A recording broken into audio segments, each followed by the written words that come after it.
गण गणात बोते. नमस्कार मंडळी. तर आज आहे गजानन महाराजांचा प्रकट दिन. तर मी तुम्हाला गजानन महाराजांची प्रकट दिनाची कथा सांगणार आहे. ही कथा ऐकल्यामुळे आपल्याला गजानन महाराजांचा आशीर्वाद प्राप्त होतो. आपल्या घरामध्ये सुख, शांती, समृद्धी येत असते. त्यामुळे व्हिडिओ स्किप न करता शेवटपर्यंत जरूर बघा. चॅनलमध्ये नवीन असाल तर चॅनल लाईक करा आणि सबस्क्राईब देखील करा. तसेच कमेंटमध्ये गण गणात बोते लिहायला विसरू नका, जेणेकरून आपल्याला देखील महाराजांचा आशीर्वाद नक्कीच प्राप्त होईल. माघ शुद्ध सप्तमीला शेगाव येथे संत श्री गजानन महाराज प्रकट झाले. गजानन महाराजांच्या प्रकट दिनाच्या निमित्ताने लाखो भाविक शेगावला जाऊन दर्शन घेतात. महाराष्ट्रातच नव्हे तर देश विदेशातील असंख्य भक्तगणांचे गजानन महाराज श्रद्धास्थान आहे. गजानन महाराज प्रकट दिनी लाखो भाविक शेगाव येथे जाऊन गजानन महाराजांचे दर्शन घेतात. आपापल्या परीने गजानन महाराजांची सेवा करतात. श्री गजानन विजय हा अतिशय पवित्र ग्रंथ असून महाराजांच्या प्रकट दिनी याचे पारायण करता येऊ शकते. महाराष्ट्र ही संतांची भूमी आहे. या मातीच्या कणाकणात संत तत्व आहे. महाराष्ट्रातील प्रत्येक प्रांत हा संतांची खाण आहे असे म्हटल्यास वावगे ठरणार नाही. याच महाराष्ट्र भूमीतील विदर्भाने आपल्याला एक अलौकिक संत दिला, तो म्हणजे श्री गजानन महाराज. श्री गजानन महाराजांच्या वास्तव्यामुळे शेगाव हे गाव आध्यात्मिक जगतामध्ये नावारूपास आले. तसेच ते विदर्भाची पंढरी म्हणूनही ओळखले जाऊ लागले. अकोला, जळगाव, वाशिम, अमरावती, चंद्रपूर, नागपूर आदी शहरांनी व्यापलेला विदर्भ प्रांत श्री गजानन महाराज नामक भक्तिमय शृंखलेने बुद्ध झालेला आहे. श्री गजानन महाराज सन 1878 मध्ये शेगाव येथे प्रकट झाले. त्यांचा जन्म कोठे व कधी झाला याविषयी कोणासही माहिती नाही. खुद्द महाराजांनी याबाबतीत मौन बाळगले होते. तारुण्यावस्थेत प्रकट झालेल्या महाराजांनी शेगावमध्ये येण्यापूर्वीचा काही काळ अक्कलकोट येथे व्यतीत केला होता. श्री स्वामी समर्थ महाराज अक्कलकोट यांचे मार्गदर्शन घेऊन पुढे ते नाशिकचे श्रीदेव मामलेदार यांच्याकडे येथे झाले. त्यांच्याकडूनही अनुभवाचे 4 शब्द घेऊन ते शेगाव येथे परतले असे मानण्यात येते. तसेच शेगाव येथे येण्यापूर्वी महाराज अकोट येथे नरसिंगजी महाराजांबरोबर बसलेले पाहिल्याची आठवण श्री गजानन विजय ग्रंथकार श्री दासगणू महाराज यांनी केलेली आहे. आता आपण गजानन महाराजांची प्रकट दिनाची कथा ऐकूया. एकदा कमेंटमध्ये गणगण गणात बोते जरूर लिहा आणि चॅनलमध्ये नवीन असाल तर चॅनल लाईक करा आणि सबस्क्राईब देखील करा. वराडमध्ये खामगाव तालुक्यात शेगाव नावाचे एक छोटंसं गाव, परंतु या गावाची ख्याती जगभर झाली आणि याचं कारण म्हणजे श्री गजानन महाराज त्या ठिकाणी प्रकट झाले. खूप मोठी पुण्यपर्वणी लागते तेव्हा संत चरण रज त्या गावाशी लाभतात. अशाच पुण्यपावन शेगावमध्ये देवीदास पातुरकरांच्या वाड्यामध्ये त्यांच्या मुलाची ऋतुशांती चालली होती. तो दिवस होता माघ वैद्य सप्तमीचा. घरामध्ये एका मागोमाग एक भोजनाच्या पंक्ती उठत होत्या. कित्येक लोक येत होते आणि जेवून खाऊन तृप्त मनाने घरी परतत होते. भोजनाची एक पंगत उठली की लगेच दुसरी पंगत बसत होती आणि पहिल्या पंक्तीतील उष्ट्या पतरवाळींचे ढीग बाहेर टाकले जात होते. त्या पतरवाळींच्या ढिगाऱ्याजवळ एक तरुण बसलेला होता. तो पतरवाळ्या शोधत होता आणि त्यावर चिकटलेले अन्नकण शोधून काढत होता आणि ते खातही होता. उष्टी शीतळ खाणे यामध्ये तो मग्न झालेला होता. तो तरुण दिसायला अत्यंत देखणा, तेजपुंज असा दिसत होता. त्याच्या त्या शांत गंभीर अशा तरतरीत चेहऱ्यावर एक अलौकिक प्रकारचे तेज पसरले होते.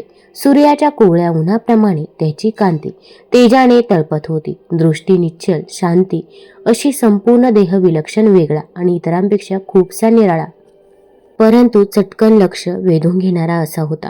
त्याच्या अंगावर एक जुनी पुराणी बंडी होती. हाताशी कच्च्या मातीने बनवलेली एक चिलीम आणि पाण्यासाठी एक भांडे. स्वारी आपल्यामध्ये होती. स्वतःमध्येच मग्न, स्थळ आणि काळाची भान पूर्णपणे विसरलेली. बंकटलाल आगरवाला आणि दामोदर पंत कुलकर्णी हे दोघे त्याच रस्त्याने चालले होते.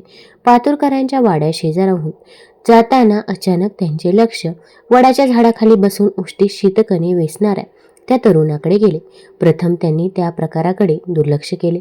त्यांना वाटले बहुधा हा कोणीतरी वेडा असावा. परंतु त्यांच्याजवळून जाताना त्याच्याकडे पुन्हा जेव्हा त्या दोघांनी पाहिले तेव्हा त्यांना तो प्रकार काहीसा निराळाच वाटला. तो तरुण वेडा म्हणावा तर तसा वाटत तर नव्हता. त्यांची दृष्टी त्या तरुणावर एकटक खिळून राहिली.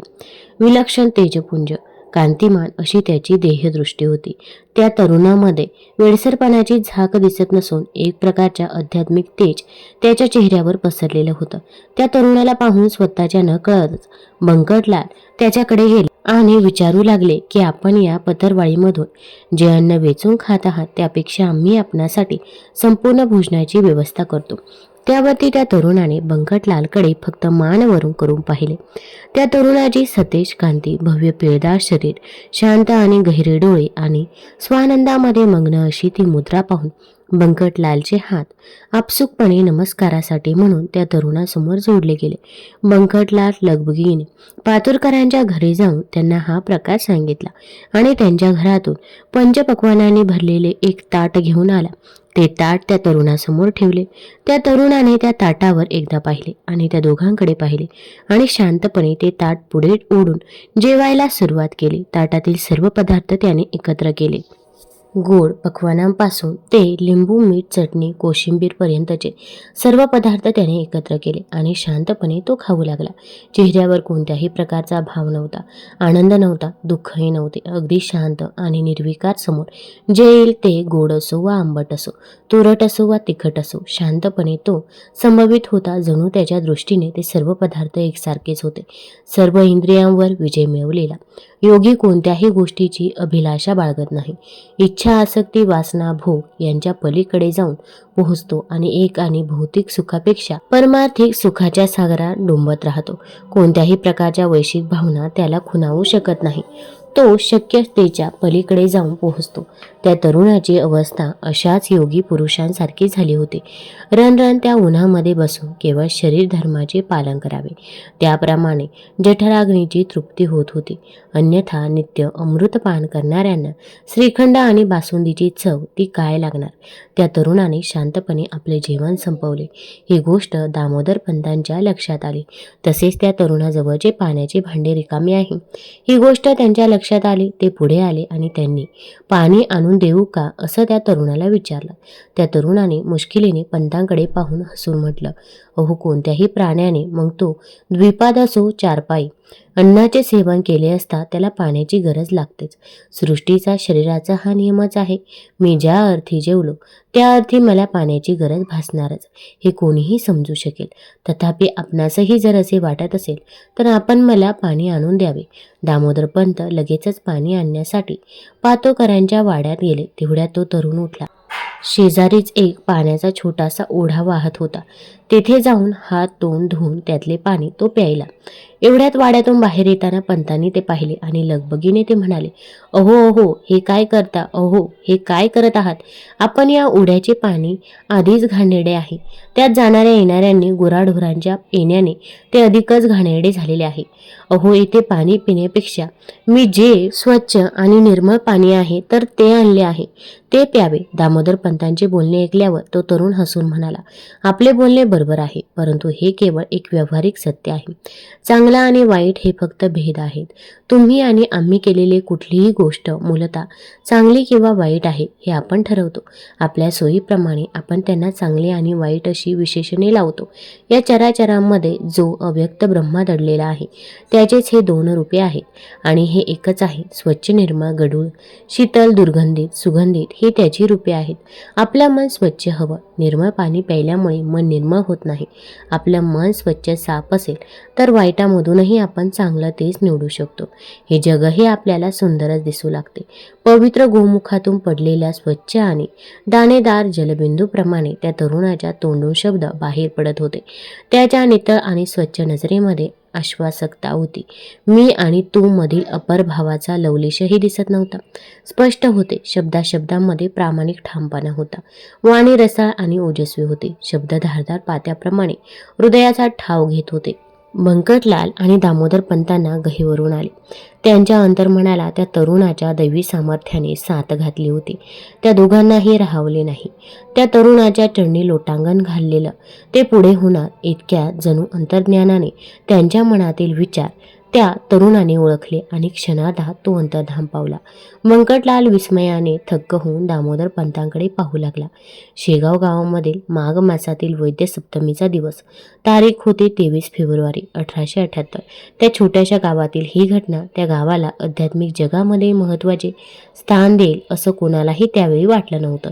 एका महत्त्वाच्या पृथ्वीवरील प्रवेशाची ती नांदी होती. श्री गजानन महाराजांनी समाधी घेतलेल्या दिवशी सप्टेंबर 1910 मध्ये शिर्डी येथे श्री साईबाबा संपूर्ण दिवस शोकावस्थेत होते. माझा भाऊ चालला असे म्हणत त्या दिवशी ते जमिनीवर गडाबडा लोळले देखील. या सर्व संत महात्म्यांनी एकमेकांविषयी उत्कट प्रेम दाखवले तरीही स्वतःच्या जन्माविषयी किंवा एकंदरीत पूर्व आयुष्याविषयी फारसा ऊहापोह केलेला दिसत नाही. काहींच्या मते महाराज हे 1857च्या ऐतिहासिक बंडातील स्वातंत्र्य सेनानी होते. काहींच्या मते ते सुप्रसिद्ध क्रांतिकार तात्या टोपे होते, मात्र त्यास पुरावा नाही. सध्या काही भक्त मंडळी महाराज खामगावजवळील थळ येथे जन्मास आले होते असे सांगत आहे. काहींच्या मते समर्थ रामदास स्वामी पुन्हा एकदा महाराजांच्या रूपाने जन्म घेत झाले असे देखील सांगितलं जातं. महाराजांना दत्तावतारी असं देखील संबोधलं जातं. मात्र स्वतः महाराजांनी सर्व संप्रदायांना आपलेसे मानले. त्यांनी भक्तांना राम, दत्त, शंकर, विठ्ठल अशा अनेक स्वरूपात दर्शन दिले. स्वतःच्या समाधीस्थानावर श्रीराम, लक्ष्मण, सीता यांचे मंदिर असावे अशी इच्छा असणारे महाराज नित्यनियमाने विठ्ठलाच्या वारीसही जात असत. मेहताब शासर या मुसलमान संताशीही त्यांचे समन्वय होते. त्यांच्या भक्तगणांमध्ये तर विविध जाती धर्माची माणसे होती. डॉक्टर लोबोईला तर महाराजांमध्ये येशू ख्रिस्ताचे अस्तित्व जाणवले व ती महाराजमय झाली. महाराजांचे सर्व भक्तांशी असलेले वर्तन एकसारखे, कोणत्याही प्रकारचा दुजाभाव त्यात नव्हता. मात्र भक्ताची योग्यता तपासून पारखून त्याच प्रकारची कृपा ते त्या भक्तावर करत असत. देवादिकांनी प्रसन्न व्हावे यासाठी सर्वप्रथम तप करावे लागते, आराधना करावी लागते, मगच ते प्रसन्न होतात, कृपा करतात. संतांचे तसे नसते. ते समोर आलेल्या यथायोग्य भक्तावर लागलीच कृपा करतात, त्यांचे दुःख जाणून त्याला आश्वासित करतात व हळूच त्याला आपल्या भक्तिमार्गात आणतात. त्यावेळेस कोणताही अपपर भाव राखला जात नाही. जानकीराम सोनार, कर्मठ विप्र, भास्कर पाटील काशीचे गोसावी महाराजांशी सर्वप्रथम उद्धटपणे वागले. मात्र महाराजांनी त्यांना संशयरहित केले. त्यांना भगवंत म्हणजे काय हे चमत्कारातून पटवून दिले. पुढे ही सर्व मंडळी महाराजांची निस्सीम भक्त झाली. महाराज आजही संजीवन समाधीमध्ये स्थिर आहेत. आपण मनापासून श्रद्धेने एखादी गोष्ट महाराजांपुढे मांडली असता किंवा एखाद्या समस्येसाठी साकडे घातले असता महाराजांचा त्याला त्वरित प्रतिसाद मिळतो. मात्र त्यासाठी महाराजांवर आपली पूर्ण निष्ठा व श्रद्धा पाहिजे. जानराव देशमुख, गणू जवरे, माधव मार्तंड जोशी तसेच रत्नसा डॉक्टर कवर यांनी कठीण प्रसंगात महाराजांना अगदी हृदयापासून हाक मारली असता महाराज त्यांच्या हाकेला धावून गेले. आजही अंतकरणापासून त्यांना साद घाला लागलीच त्यांचा सकारात्मक प्रतिसाद मिळतो. यामागे अनुभव आहे. या सांगोवांगीच्या कथा नव्हेत, श्री गजानन विजय ग्रंथांच्या अध्यायाचे नियमित पठण करणारे कित्येक भक्त महाराजांच्या कृपानुभवाचे अनेक प्रसंग सांगतात. आजही जे कोणी महाराजांच्या चरणी निष्ठापूर्वक प्रणिपात करतात त्यांच्या हाकेला महाराज धावून जातात. याची प्रचिती अनेकांना आली आहे. मात्र त्यासाठी आपली श्रद्धा असणे महत्त्वाचे ठरते. येथे धरसोडपणा करणे चुकीचे ठरते. महाराज स्वतः विज्ञानाचे पुरस्कर्ते होते. विचारांतील फोलपणा त्यांना मान्य नव्हता. कर्म केल्यानेच फळ मिळते यावर त्यांचाही भर होता. तसेच आपण केलेल्या कर्मावर श्रद्धा ठेवणेही त्यांना तितकेच महत्त्वाचे वाटे. श्री गजानन महाराजांवर आपण डोळत श्रद्धा ठेवायला हवी. त्यांची प्रत्येक कृती ही चमत्काराच्या दृष्टीने न पाहता त्यामागील त्यांना अभिप्रेत असलेला खरा अर्थ जाणला पाहिजे. त्यांचा संदेश शिकवण स्वतःमध्ये अंतर्भूत करून घेण्याची गरज आहे. तुम्हाला जर ही कथा आणि ही माहिती आवडली असेल तर चॅनल लाईक करा, सबस्क्राईब करा आणि आपल्या मित्रपरिवारासोबत जरूर शेअर करा. धन्यवाद.